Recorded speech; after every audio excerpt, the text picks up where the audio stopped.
There's a very interesting problem, and it's happened again. Okay.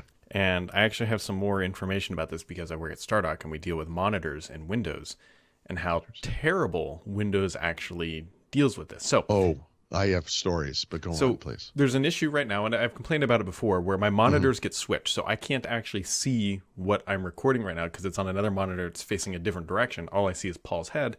Usually I can see on the monitors like when I'm flipping things around. Yeah. And so Windows does a terrible job of creating a fingerprint of which monitor is which. And so it's not just that, it's also where apps go. And the size of app windows. We have a product called Fences, which I love. But one of the challenges is, and there's quote unquote, like it looks like a bug where depending on how your monitors turn on, a fence might actually show up on the wrong monitor. Because when you turned it off, monitor 1 was monitor 1, but the boot sequence changed for whatever God knows why. And so the designation has changed. I might be able to solve this problem for you, believe it or not. Because one of the things I wrote my stupid little notepad app, right? And one of the things I ran into was, and this happens, Notion does this. Notion does a thing that's very basic to Windows app management where they look at the size of the window and the placement of it, and they remember that. So when you come back, it's in the same size and place. But what they don't do is check for the state. Is it maximized or windowed or whatever?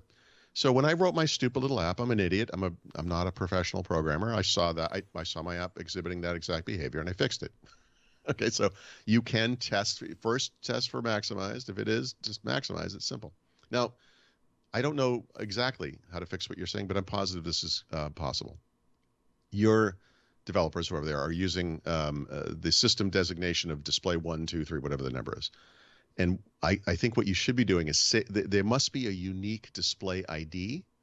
And I guess what I'm saying, skip, forget. No, there's got to be something, dude. I'm telling you, there's got to be. So we've tried. We have. Okay. See, the thing is like most cases, it's handled where things are consistent. The issue where it shows up the most, and this is the nightmare scenario, are computers that are plugging and unplugging from a dock. Yes. Okay.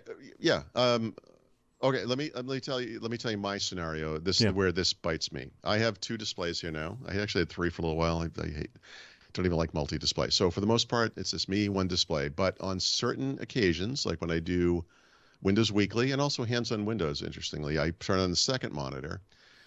During hands-on Windows, I use one for the demo that I'm doing that I'm recording, and I use the other one for my notes. And for Zoom is being recorded, whatever. In Windows Weekly, I put Discord over there because we have like a live chat during the show. Nothing else goes to that second monitor. And so one app that I use every single day is Microsoft Word. And Word is windowed, but it's most of the height of the screen and most of the width. It's floating, but it's in this shape. Every single time I enable that monitor and then turn it off and I open Word, Word opens up half height. It's never moved screens. But honestly, the thing we're describing is very much like Teams' inability to just remember. Although, by the way, it's been working on the new version of Teams. The problem I had for Teams forever, for the entire duration of Teams before they changed it to the new app, I guess, you'd sign in, and it would be on a different mic or camera. And this is just an inability to handle the basics of hardware, which you think a system that's been around for literally 15, 25, 28 years now. This is the problem you solve in the beginning. You don't, you know what I mean? Dual displays have been a thing for a long time. It's bizarre to me that Microsoft has such a hard time with hardware. And by the way, they just took over. They just said, look, we're not letting anyone else do printed drivers anymore. It's like, really? You think you guys figured it out? That's what we're going to believe? It's a hard computer science problem, I think is how So here's another area where you can see that it's a problem. If you go look at the Fancy Zones GitHub repository for Power Toys, there are complaints of this exact issue where it forgets the monitor because, again, Windows does not deal with monitor definitions in any meaningful way. How far back would you have to go in time? And what bizarre, out of date and gone computer system would you have to find? An Atari ST, an Acorn something, whatever they are, from the 80s, where you would have to tell someone, listen, for this to work, you got to turn that thing off first. Wait a second.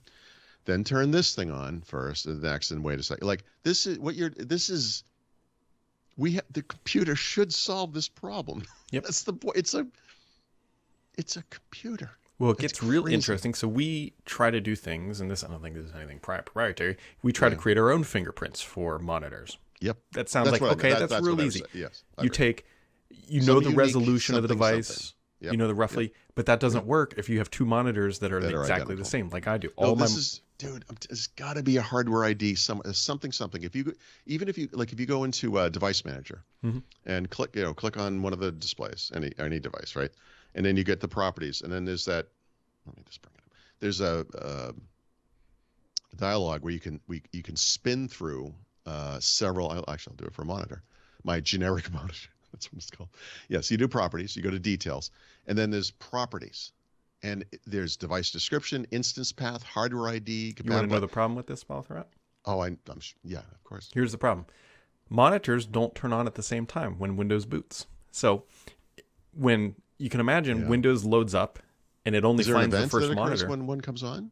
What's that a thing? Is there an event that you can handle? I don't know. Like that's getting a little bit above my head. Like you can solve this problem. I really do, and I'm not. I'm not. It's a hard computer science problem. No, it is. But I really do think. Why did this come up? Well, it came up because it happened literally again with this computer. Yes. And I can't see me recording this because it's on the other monitor. And so, all right. Well, I see you look normal. Your clothes aren't on backwards or anything. I don't know. I've shown up for this podcast with my shirt inside out. I get dressed in the dark, like in the morning. So yeah.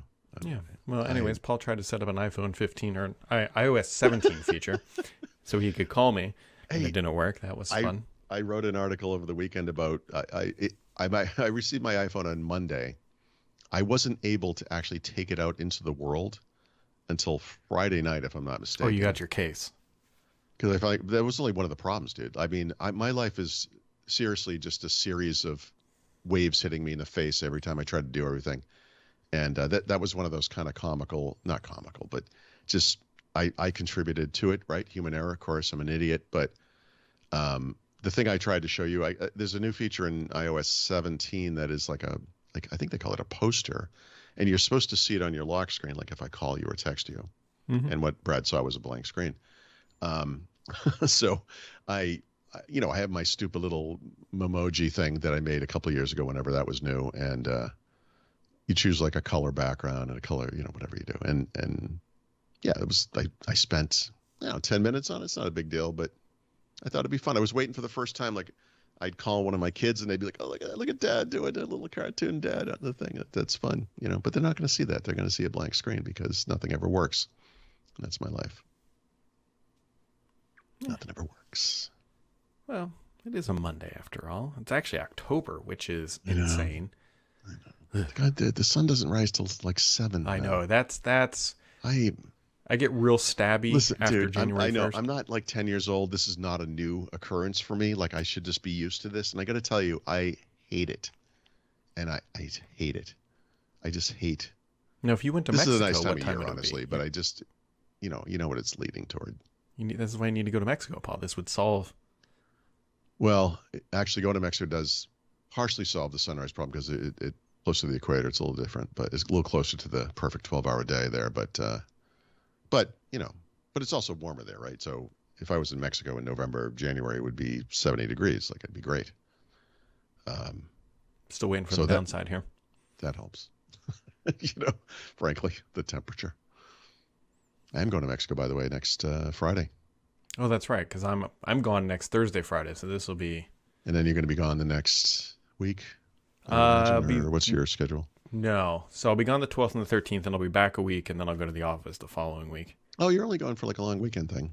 Yeah, so we leave. Well, the nice thing is, so we will leave Thursday morning, and it's like a 2-hour flight, and we leave at like 7 a.m. or something. And you just hit the ground running. You're fine. Yeah. So we'll have Thursday, Friday, and Saturday at Universal, and that is enough. That is, I would say that's more than enough. But yeah. Fair enough. So, but that's next week, not this week. Yeah, that's next week. Yeah, so this week should be normal for both of us, I think, right? Yeah, somebody's got to come take care of our dog, and yeah, that's fun. I'm sure it'll be fun. something. That's fine.